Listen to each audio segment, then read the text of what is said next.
Concernant la finance islamique, en fait, il faut savoir que la question que vous avez posée tout à l'heure sur le contexte, elle est très importante. C'est-à-dire pourquoi on attend aujourd'hui, pourquoi on attend 2015 pour parler de finance islamique. En fait, disons on est aujourd'hui dans une sorte de d'un point de vue idéologique, paradigmatique, on est dans une sorte d'impasse. Pourquoi ? Parce que le modèle économique international, à la chute du bloc soviétique, on a beaucoup écrit, il y a beaucoup d'encre qui a coulé sur la fin de l'histoire, notamment le livre de Francis Fukuyama. Et d'autres théoriciens du Pentagone et d'autres théoriciens qui prédisaient que l'histoire, qui était finalement composée de luttes entre le bloc soviétique et ses antennes et le bloc américain et ses antennes, eh bien cette lutte était terminée. Donc il y avait un seul modèle. Ce modèle, c'est le modèle basé sur la finance de marché. Cette finance de marché qui a l'air... Vous avez retrouvé le document ? Modélisation, ouais. Donc cette idéologie qui a dominé ces années 80-90, c'est l'idéologie de Ronald Reagan, Thatcher, etc. Et le soubassement économique de cette idéologie, c'est Milton Friedman. Vous connaissez Milton Friedman, prix Nobel de l'économie en 1976. Et donc, disons que Milton Friedman, c'est un monétariste ultra-libéral. Et parmi les phrases choc qu'on cite souvent de lui, c'est le fait qu'il faut protéger le consommateur de l'État.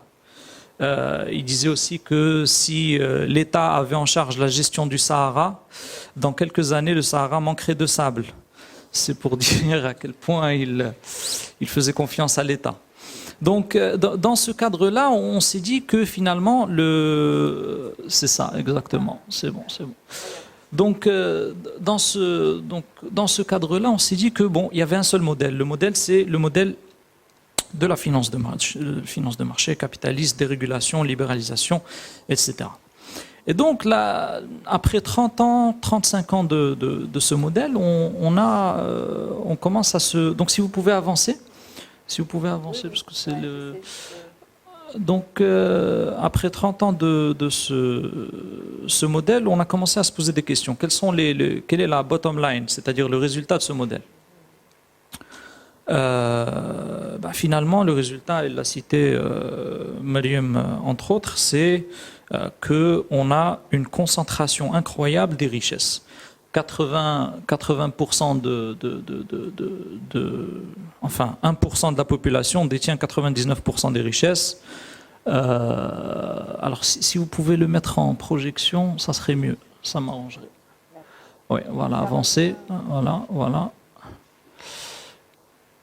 Si vous voulez bien. Avancez. Ou là, donnez-moi le PC comme ça, je peux. Voilà.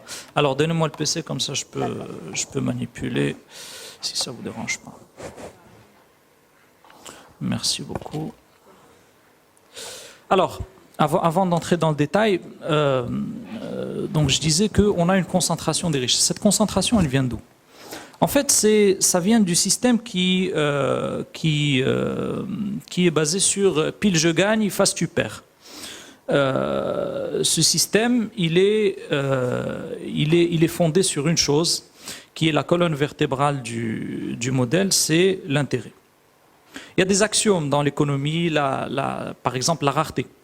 La rareté, c'est un axiome, c'est-à-dire que la volonté, le désir humain, les besoins humains sont illimités. Par contre, les ressources de la Terre sont limitées. L'intérêt est quelque chose qui a été légalisé par le Vatican en 1822, qui a été également légalisé par les Juifs bien avant, ça se date à la captivité de Babylone. Donc avant la captivité de Babylone, ils n'étaient pas autorisés à pratiquer l'intérêt.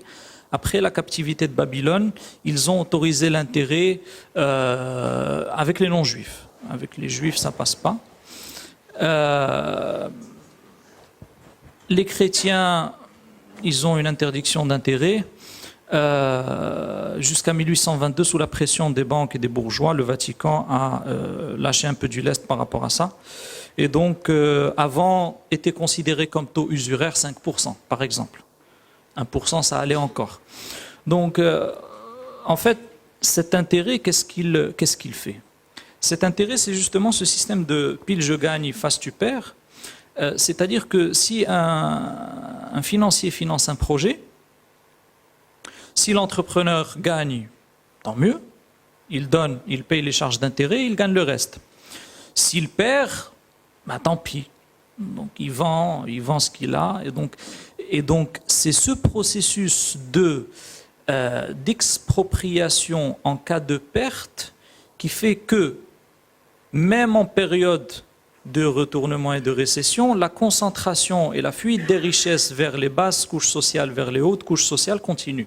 Ce qui fait que la segmentation des richesses vers le haut, paradoxalement, ça devrait segmenter vers le bas, et donc la sédimentation des richesses, eh bien, elle s'accentue. C'est pour ça qu'aujourd'hui, vous avez 80 personnes dans le monde qui détiennent autant de richesses que 3,5 milliards de personnes. Donc, on commence à se poser des questions.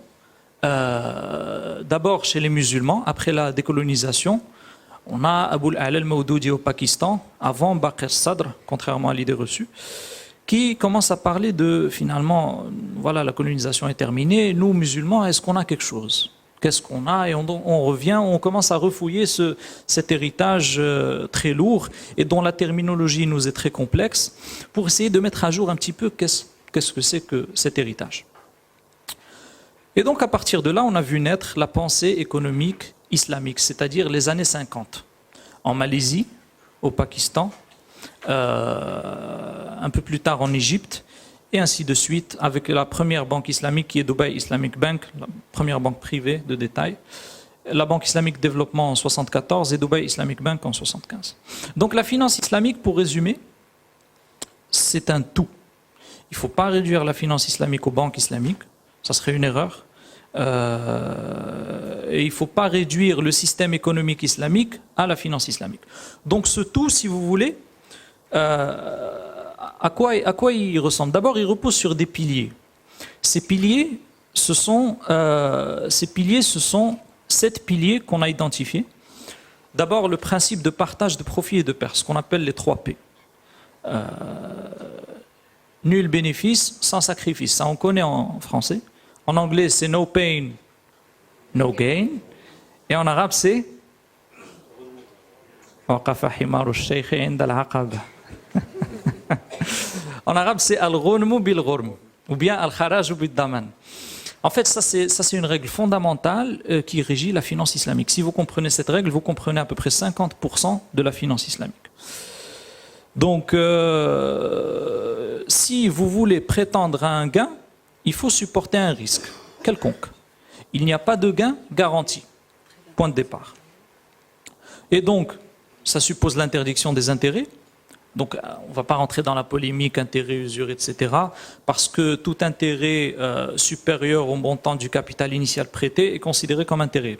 Dans les versets du Coran, donc seul le capital peut être restitué.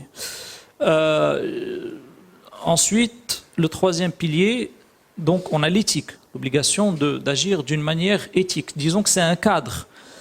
Certains ont même pensé que la finance islamique, c'est juste une branche de la finance éthique. Mais ce n'est pas exactement ça. Ensuite, on a l'interdiction de al-maïsir. Maïsir, ce sont les jeux de hasard. Donc là où on rentre avec une intention de spéculer, une probabilité de perdre énorme, probabilité de gagner très faible. Ensuite, on a l'obligation d'adosser les transactions à des actifs réels. On ne peut pas vendre et acheter des promesses en islam. Or, ce sont exactement les promesses qui constituent les produits dérivés. Entre autres, les options, les puts, les calls. Les swaps sont des échanges, effectivement. Aujourd'hui, on a fait mieux. On a les swaptions, qui sont des options sur les swaps. Les CDO, les CDS au carré, au cube, etc. Bref. Je vous en passe et des meilleurs. Ensuite, on a l'interdiction de al-gharar. Al-gharar, c'est quoi? Al-gharar, c'est ce qu'ont qualifié les savants comme majhoul al-aqiba, c'est-à-dire la chose dont l'issue est incertaine, mais l'incertitude est majeure. Donc, par exemple, le contrat d'assurance, il rentre parfaitement dans le gharar. Vous pouvez cotiser pendant 20 ans 40 000 dirhams par an sans avoir de sinistre, Dieu merci, mais vous n'allez pas toucher un kopek, un penny. Par contre, vous pouvez cotiser un mois, 3 500 ou 4 000 dirhams, et vous avez un sinistre, et donc vous touchez 30 millions, par exemple. Donc en fait, l'intention du souscripteur, c'est pour ça qu'un financier qui s'appelait Ashley disait que ceux qui émettent les polices d'assurance ont exactement la même mentalité que ceux qui émettent un billet du loto. Pourquoi? Parce qu'en fait, quand on émet une police d'assurance, quel est le souhait le plus grand de l'assureur? C'est que vous soyez en bonne santé, masha'Allah, pendant 99 ans. Et quel est le souhait le plus grand de l'assuré? C'est qu'en cas de petit sinistre, vous ayez un maximum d'indemnité.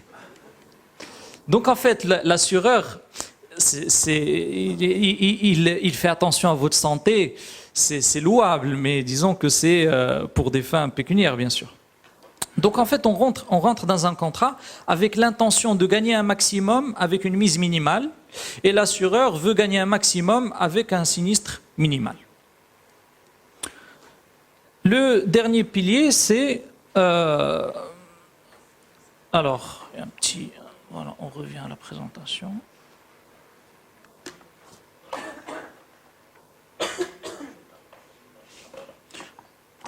Pardon. Il y a un problème technique, je crois. Bon, j'ai perdu la main. Fin. La souris. Voilà, l'obligation de faire des transactions sur des actifs halal, bien sûr. On ne peut pas faire une transaction sur des actifs illicites. Alors, donc, alors là, on a présenté les piliers rapidement. Donc, vous voyez que la finance islamique se base sur plusieurs piliers. Maintenant, la finance islamique, c'est plusieurs composantes aussi. Les composantes de la finance islamique, on peut en relever six composantes majeures. Le premier, c'est zakat. Zakat, c'est à peu près, pour vulgariser, disons une moyenne de 2,5% sur les actifs thésaurisés. C'est très important thésauriser, comme l'a évoqué Dr Ktani tout à l'heure. Pourquoi thésauriser? Parce que la finance islamique encourage l'investissement. Et donc, ce qu'elle vous dit, la finance islamique, c'est que si vous investissez, vous êtes exonéré. Tout simplement. C'est-à-dire que tout ce qui est matériel de production, unité de production, unité de transport, machine-outil, local de production, terrain de production, tout ça c'est exonéré. Si vous voulez cacher l'argent dans le coffre-fort, il n'y a pas de problème. Mais vous payez 2,5% par an. Donc, si vous êtes un minimum débrouillard, vous allez opter pour l'investissement. Surtout les étudiants en business school, j'en suis sûr. Et donc, à partir de là, on voit que la zakat, ce n'est pas simplement une redistribution de richesse, comme il a dit. C'est un outil de politique budgétaire, un outil de politique économique. Bien sûr, zakat, c'est le troisième pilier de l'islam, sans lequel, l'islam est incomplet. Elle représente... elle représente 2,5%, comme je l'ai dit tout à l'heure. Certains éléments sont soumis à la zakat, d'autres ne sont pas soumis. Alors, la zakat, elle est inexistante, enfin, elle existe dans tous les pays musulmans, mais à l'échelle individuelle. Donc, on a peu de pays musulmans où l'outil zakat est institutionnalisé. C'est-à-dire qu'il y a un organisme qui se charge de collecter la zakat. Donc, pour quelle raison, à votre avis? Eh bien, la raison, elle remonte précisément à la colonisation. Pourquoi? Parce que, comme l'a précisé professeur Ktani tout à l'heure, le colonisateur, quand il veut, enfin, c'est un esprit un peu belliqueux, ça se comprend. il faut affaiblir l'adversaire. Et donc, si on veut affaiblir l'adversaire, il y a le moyen militaire frontal, mais il y a aussi le moyen institutionnel. Quand vous avez un adversaire qui a un système social puissant, eh bien, vous pouvez monopoliser l'État, mais la population ne suivra pas.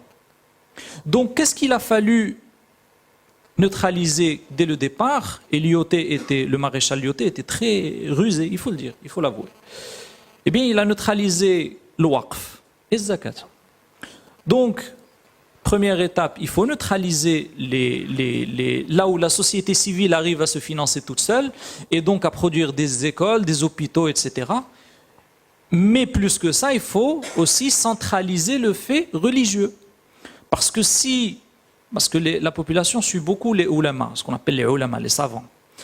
Et donc si les ulama ne dépendent pas du pouvoir central, colonisateur, eh bien il y a un problème parce que on peut avoir un décret de la puissance coloniale qui dit X et les ulama qui disent Y.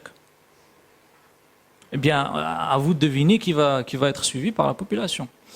Donc il a fallu centraliser le fait religieux qui était décentralisé. Il a fallu neutraliser le système d'entraide sociale et de financement de services sociaux autonomes pour faire en sorte que la population dépende de l'État. Et donc quand elle aura un besoin social ou d'emploi, etc., elle va se diriger vers l'État. C'est pour ça qu'aujourd'hui on manifeste devant le Parlement, pas devant le ministère des Habous. Or la richesse du ministère des Habous en termes de terrain est incroyable. C'est assez connu. On a des chiffres sur Ouzarat al-Awqaf? C'est le premier ministère en termes de richesse au Maroc, en termes d'actifs. En termes de flux générés, c'est le ministère de la Justice. On estime à 100 000 biens, 100 000 biens fonciers. Fonciers, donc c'est une richesse, c'est quelque chose d'énorme. Alors, ensuite, donc justement, j'allais venir au waqf. Le waqf, le professeur Ktani l'a expliqué. Pour résumer, c'est une immobilisation d'un capital. Donc, de quoi peut bénéficier la population cible? De l'usufruit, c'est-à-dire je peux immobiliser un appartement, mais le loyer généré par cet appartement sera distribué par rapport à certains bénéficiaires. Ça, c'est le waqf. Et c'est un outil qui est formidable aussi. On a des fonds waqf qui se créent aujourd'hui, même en Nouvelle-Zélande, c'est pour vous dire. On a eu un néo-zélandais, enfin un musulman, c'est un Libyen qui vit en Nouvelle-Zélande, qui est venu jusqu'au Maroc pour partager l'expérience du waqf et bénéficier du savoir-faire qui se fait ici. Donc ça, c'est la deuxième grande composante de la finance islamique. Ensuite, on a une troisième grande composante de la finance islamique qui est malheureusement un petit peu marginalisée, c'est la microfinance. Et si vous voulez, la microfinance pour moi, c'est le cœur de la finance islamique. Malheureusement, en termes de chiffres aujourd'hui, elle ne pèse même pas 1% des actifs de la finance islamique dans le monde. Et donc, ça c'est une limite par exemple. Ça c'est quelque chose sur lequel on peut se poser des questions. Pourquoi une finance qui se veut islamique, solidaire, etc., au niveau de la microfinance, n'est pas dynamique. Donc, la microfinance, c'est quelque chose qui gagne à être développé. Surtout que, qu'est-ce qu'on a comme modèle de microfinance aujourd'hui? On a le modèle de la microfinance classique.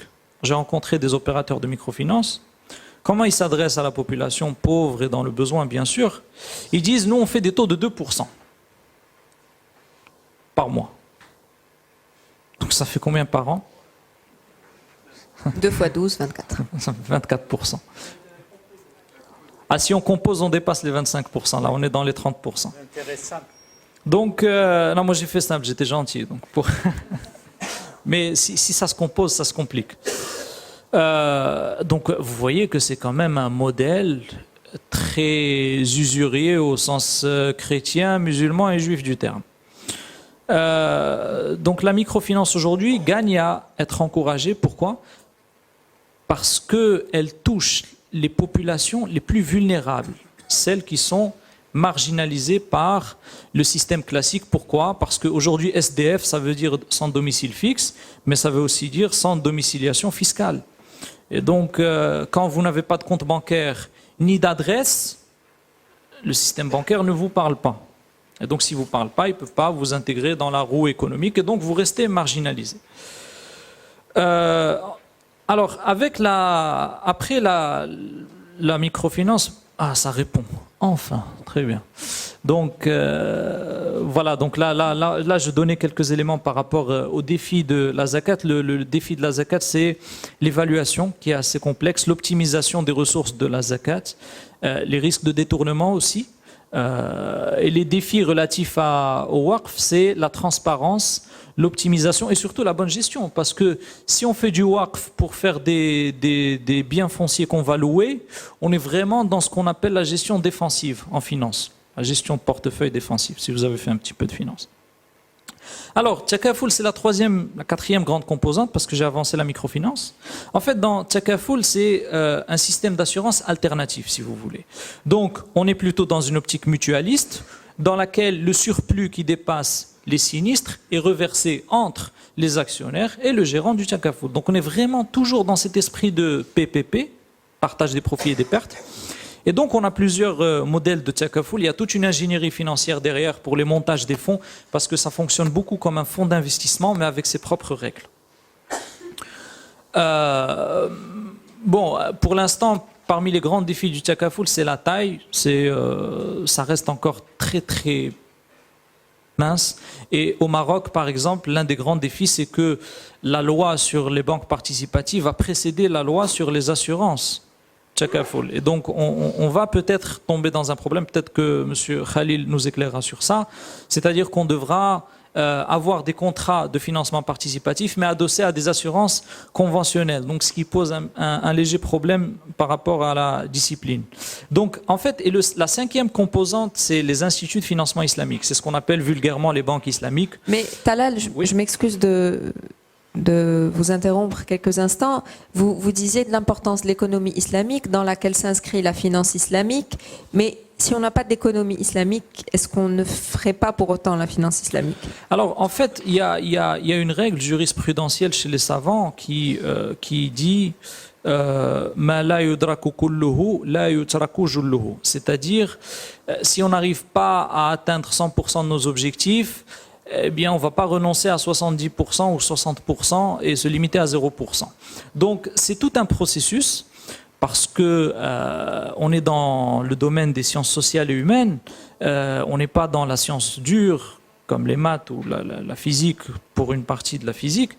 Et donc, même en physique d'ailleurs et en maths, la recherche continue, il y a des polémiques, etc.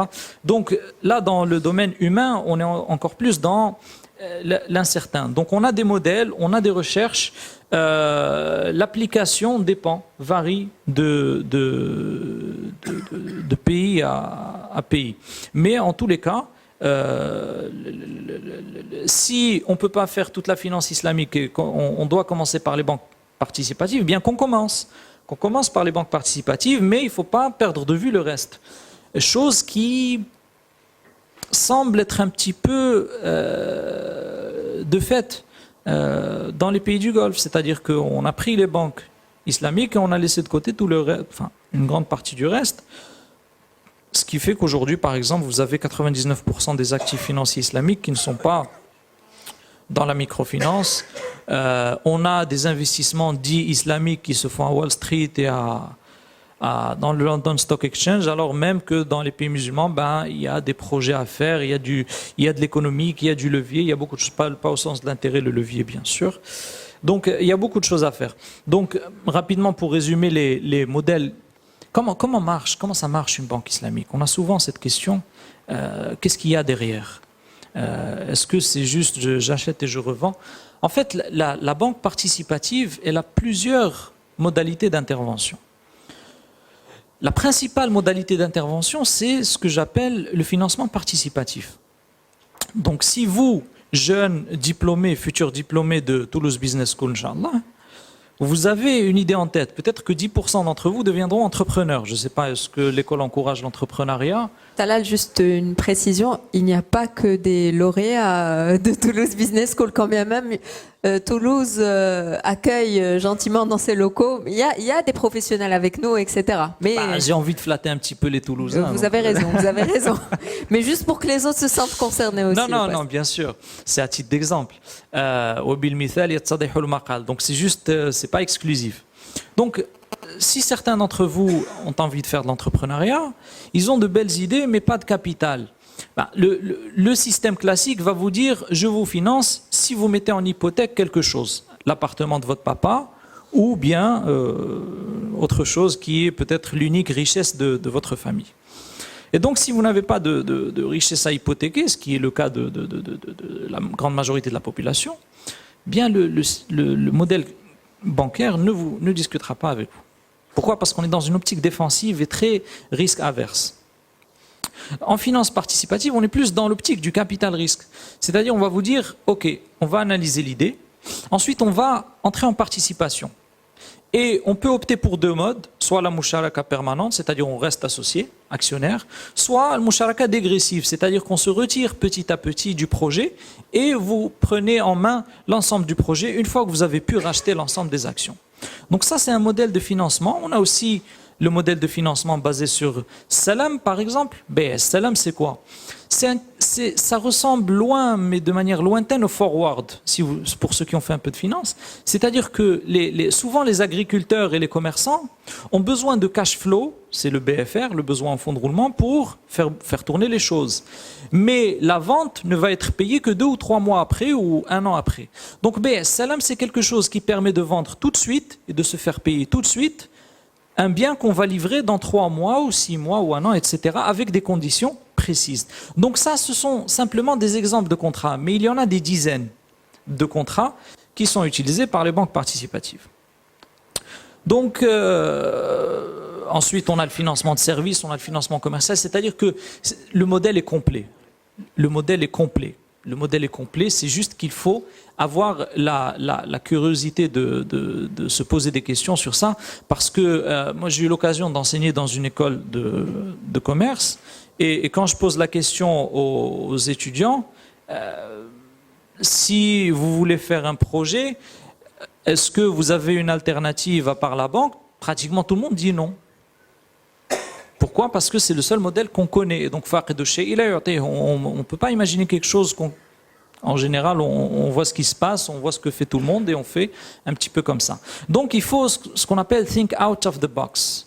Il faut penser un petit peu de manière hétérodoxe. Il ne faut pas trop se fondre et donc pérenniser les choses telles qu'elles sont. Alors, parmi les avantages de la microfinance, on a bien sûr la proximité, l'impact social. Parmi les défis, on a ce qu'on appelle l'aléa moral. Bien que les statistiques montrent que les pauvres, entre guillemets, parce que j'aime pas trop ce mot,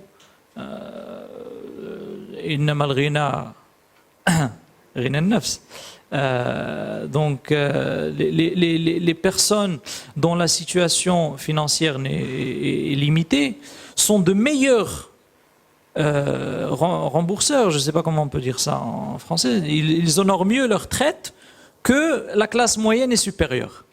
Donc les taux d'impayés chez les personnes des classes sociales les plus basses sont plus faibles, curieusement. Et donc l'aléa morale est finalement inférieure aux riches qui brassent des millions. Parmi les avantages des banques islamiques, il y a un avantage très important, très important, qui va vous permettre de comprendre pourquoi dans un système financier islamique, on ne peut pas avoir une concentration de richesses comme ça. 80 personnes détiennent autant de richesses que 3,5 milliards de la moitié de la planète, c'est inconcevable. D'abord parce que c'est une prescription dans le Coran, c'est-à-dire que c'est un verset qui vous dit c'est-à-dire qu'il ne faut pas que l'argent soit monopolisé par les riches seulement et qu'il circule entre les riches seulement. Donc il faut que l'argent circule. Et l'un des leviers pour que cet argent circule, c'est zakat, c'est le partage. Alors c'est quoi ce principe extraordinaire dans la finance islamique? C'est que si on gagne tous les deux. Mais si on perd tous les deux. Et ça, c'est très, très, très, très important. Pourquoi? Parce qu'en cas de retournement économique, qu'est-ce qui se passe quand on a une crise? Quand on a une crise, en général, eh bien, il y a un acteur qui est touché ou un secteur. Et donc, par exemple, on peut avoir une banque qui est touchée par la crise. Ou bien des clients, par exemple une banque qui est spécialisée dans l'aéronautique, qui finance le secteur aéronautique est en crise, le secteur aéronautique ne rembourse pas ses crédits. Quand le secteur aéronautique ne rembourse pas ses crédits, la banque n'a plus assez de liquidités pour honorer ses engagements vis-à-vis de la banque centrale, vis-à-vis de ses clients qui viennent retirer de l'argent. La banque déclare la cessation de paiement.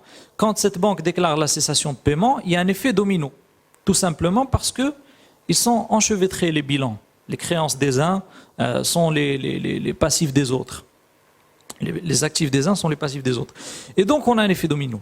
Et donc, il suffit qu'un acteur subisse un gros choc pour que ça tombe partout. En finance islamique, c'est pas comme ça.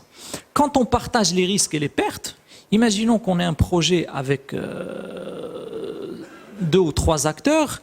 Si le projet perd, le client ne va pas être tout seul à supporter le choc. On va partager tous les 3. Et donc, un choc qui est évalué peut-être à 100, ne va pas être supporté à 100 par le client. Ça sera 33, 33, 33, par exemple. Et 33, c'est bien plus facile à avaler que 100. Et donc, on peut se relever, on peut sortir la tête de l'eau.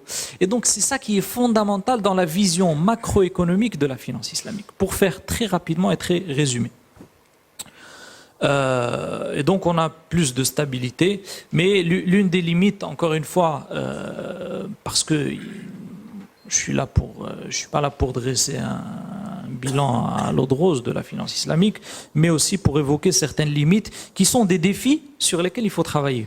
L'un des défis, c'est la RSE. Par exemple, quand on voit la RSE, l'éthique et la responsabilité sociale chez les banques participatives et l'implication sociale et l'investissement social, c'est marginal, c'est marginal. Et donc, en fait, tant que, ça c'est une règle fondamentale, tant que le succès dans notre société sera mesuré par le profit comme étant seul indicateur, il ne faut pas s'étonner que les acteurs cherchent à maximiser leur profit et à grossir leur poche au maximum. Pourquoi? Parce que le succès est mesuré par le profit. À partir du moment où le succès et la performance seront mesurés par le profit, par exemple l'éthique, par exemple la charité, eh bien les acteurs chercheront à maximiser le profit, la charité et l'éthique. Okay? Donc tant que ce qui est mesuré est limité, eh bien les gens agiront de manière rationnelle sur ce qui est mesuré. C'est très simple. Mais ce que tu appelles Talal Hello, c'est vraiment une refonte complète du système.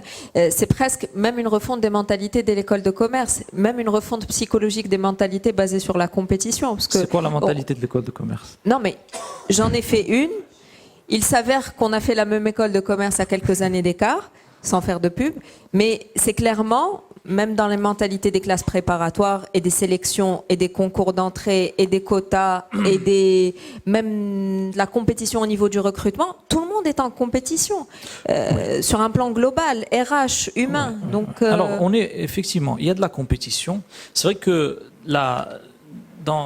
aujourd'hui, les écoles de commerce ne sont qu'un reflet de ce qui se passe après. Donc, celui qui gagne $1 million, c'est pas celui qui gagne $100 000 à la fin de l'année. Donc, les étudiants sont en compétition. Pourquoi? Parce que Newsweek, ou bien le Time, ou bien quoi que ce soit, quand ils font les bonus à la fin de l'année, les stars, etc., c'est George Soros, c'est un tel.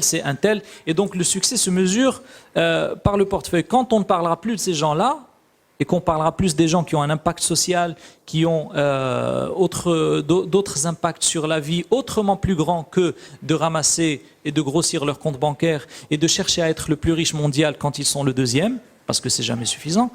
C'est pour ça que le prophète sallallahu alayhi wa sallam a dit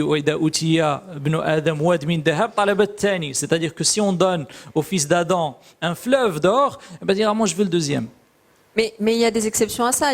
On parle de Pierre Rabhi, on parle de la fondation Bill et Melinda Gates qui donnent énormément d'argent. Oui, ça c'est parce que, vous savez, les George Soros, Bill Gates, c'est des gens qui sont à la retraite. Et vous savez, je ne sais pas si vous côtoyez beaucoup de gens à la retraite, mais on s'ennuie un petit peu quand on est à la retraite. C'est vrai que, bon, une fois Mais c'est bien, il s'ennuie donc il donne. il s'ennuie donc il donne, mais mieux vaut tard que jamais, comme on dit. Mais quand vous voyez ce que... Parce que Bill Gates est encore au conseil d'administration de Microsoft. Et Microsoft, ils embauchent des mineurs qui meurent en Afrique pour récolter, par exemple, le talent, qui est un métal qui est introduit dans les pièces. Et donc, ces gens-là qui meurent pour travailler pour une entreprise, c'est pas très RSE. Donc ça, c'est la façade. Ça, c'est la façade. Moi, je me limite pas à la façade en général. Mais la compétition entre étudiants, moi, je suis pour. Pourquoi? Parce qu'il y a une différence entre la compétition pour le profit et la compétition pour l'excellence. Moi, j'encourage fortement les étudiants à être très compétitifs dans l'excellence. Pour être excellent. Mais excellent pourquoi? C'est ça qu'il faut se poser comme question. Donc, la compétition pour l'excellence, pour les bonnes actions, pour la performance, pour aider la société, pour améliorer la société, pour mettre plus de solidarité, pour que la situation de tout un chacun s'améliore, pour que le pays aille de l'avant, ça c'est bon. L'islam, c'est pas je m'assieds, j'attends le destin, c'est pas comme ça. Par contre, être compétitif juste pour grandir la poche, ça c'est pas... On est d'accord avec vous. Petite intervention. Oui. Après la crise des subprimes, j'ai vu un dossier sur la ville de Chicago, je crois, ou la Seattle, qui est la capitale de la fabrication des voitures. Je crois que c'est Seattle. Ou le Détroit. Qu'est-ce qu'ils ont montré? Ils ont montré un type qui a une sorte de strax pour détruire des maisons qui sont vides. Ces maisons que le projet des subprimes allait donner aux gens pauvres, comme ces gens-là n'ont pas pu payer, on les a expulsés de ces maisons. Quand ils ont été expulsés, les maisons sont restées vides. Quand ils sont restés vides, ils ont été squattés par des marginaux. Quand ils ont été squattés par les marginaux, la municipalité a ordonné la destruction de ces maisons. Quel système, quelle logique et quelle rationalité dans un système qui finalement détruit une valeur ajoutée simplement parce qu'elle crée des nuisances aux autres habitants et elle attire les marginaux. C'était un système en pleine faillite. Je ne parle pas de la rentabilité, je parle du côté obscur du système. Il y a un côté positif quand ça marche et qu'il y a une croissance économique. Mais quand ça ne marche pas, où se trouve la solidarité? Qu'on parle d'un ou deux ou trois Richards qui font des donations, qui financent, ça c'est pour embellir leur image de marque. Parce que ça rentre aussi dans le marketing. Ça rentre aussi dans le fait qu'il y a une loi antitrust qui fait que chaque fois que quelqu'un gagne énormément d'argent, on peut l'accuser de monopole. Donc il a besoin de faire des donations pour calmer un peu les esprits et surtout dans l'administration. Donc ce système, il a un côté totalement obscur. Il n'y a pas de solidarité réelle dans la société à tel point qu'on commence à détruire des maisons alors qu'on a expulsé des gens de ces maisons parce qu'ils ne peuvent pas payer et on va les détruire. Et c'est par milliers qui ont été détruits dans la ville de Détroit. Je vous remercie, Siktani, pour votre intervention. Monsieur Talal Hlo, rapidement, pour passer la parole et être juste envers Monsieur Khalil Labniori aussi, et envers le public qui a des questions, j'en suis sûr, à poser. Très bien. Donc, le dernier pan, dernière composante de la finance islamique, ce sont les marchés financiers islamiques, la bourse. Et donc, en fait, on a plusieurs types de marchés financiers islamiques. On a des produits aussi dans ces marchés financiers islamiques. Celui qui est en vogue, ce sont les soukouk. Les soukouk, c'est un terme qu'on retrouve dès les premiers siècles dans l'islam. C'était un terme qui était utilisé pour désigner tous les dons qui étaient faits par le pouvoir central alimentaire à la population. En fait, chaque mois, les citoyens de la Khilafa venaient retirer un billet qui contenait une ration, un don à retirer donc un sac de blé ou je sais pas quoi, bref, des dons en argent ou en blé, etc. Et donc soukouk, c'est un terme qui est désigné pour dire certificat ou autre chose. Et donc les soukouk aujourd'hui, en fait, c'est, attention à ne pas traduire par obligation islamique, c'est une grande erreur qu'on retrouve dans pratiquement toute la littérature en français. En anglais, c'est un peu moins erroné parce qu'on traduit ça par investment certificate. Donc, ce sont des certificats d'investissement en fait qui sont beaucoup plus proches que les actions que des obligations. Parce que les obligations, c'est un titre adossé à une dette. Et entre parenthèses, l'un des problèmes majeurs du système financier aujourd'hui, c'est que la dette, elle se vend, elle s'achète. Donc, et on spécule sur la dette. Il y a des banques qui ont conseillé la Grèce en tant que consultant du gouvernement, mais qui pariaient en même temps sur la faillite de la Grèce. Goldman Sachs, pour ne pas les citer. Et donc, ça pose un problème d'éthique, bien sûr. Mais le système financier, aujourd'hui, il négocie la dette, il négocie des produits dérivés. Et entre parenthèses, après la crise de 2008, il n'y a pas eu de changement structurel majeur au système. Donc, attendez-vous à une nouvelle crise en 2016 ou 2017. C'est tout à fait normal. Il n'y a rien qui a vraiment changé. BAL 3, c'est qu'une augmentation de certains ratios, mais on est loin du changement structurel. On est très loin. Donc, les ingrédients pour la crise, ils sont là de nouveau. Les marchés ont atteint le plus haut qui était atteint en 2008. Donc, la finance islamique, avec les soukouk, propose un autre modèle, c'est-à-dire qu'on investit dans des actifs et pas dans des dettes. Et donc, quand l'actif se dévalue, c'est pour tout le monde. Quand il se réévalue, c'est pour tout le monde. Quand il ne génère pas de flux, c'est pour tout le monde. Quand il génère des flux, c'est pour tout le monde. On a aussi des indices qui sont lancés en Occident, dans le London Stock Exchange, dans le New York Stock Exchange, etc., pour permettre, soi-disant, aux musulmans qui sont là-bas d'investir dans des actions dites islamiques. Moi, je ne suis pas très pour ce concept.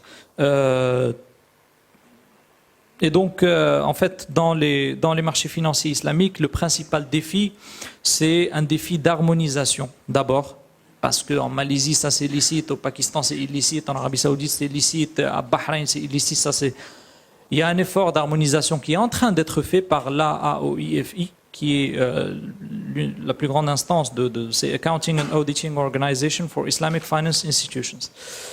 Et donc, il y a un défi de cadre. Par exemple, aujourd'hui au Maroc, la loi sur les soukouk et sur la titrisation, elle a été discutée, mais elle n'est pas encore passée pour le vote.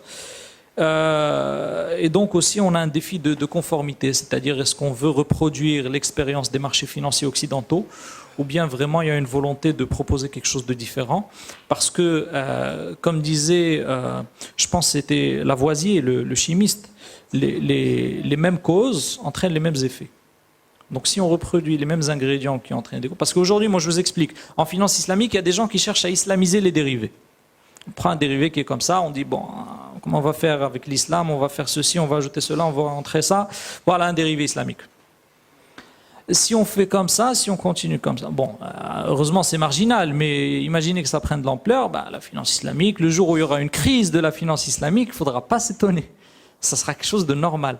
Donc, le modèle financier islamique, il est résilient, il est beaucoup plus résistant. Pourquoi? Parce qu'il mutualise le risque, il le partage, et il mutualise le profit, il le partage. Maintenant, si on prend juste la colonne, les deux dernières colonnes, et on laisse tout le reste, on aura un petit peu manqué l'application de l'esprit global et la philosophie. Et je vous remercie pour l'écoute et pour les questions. Merci beaucoup.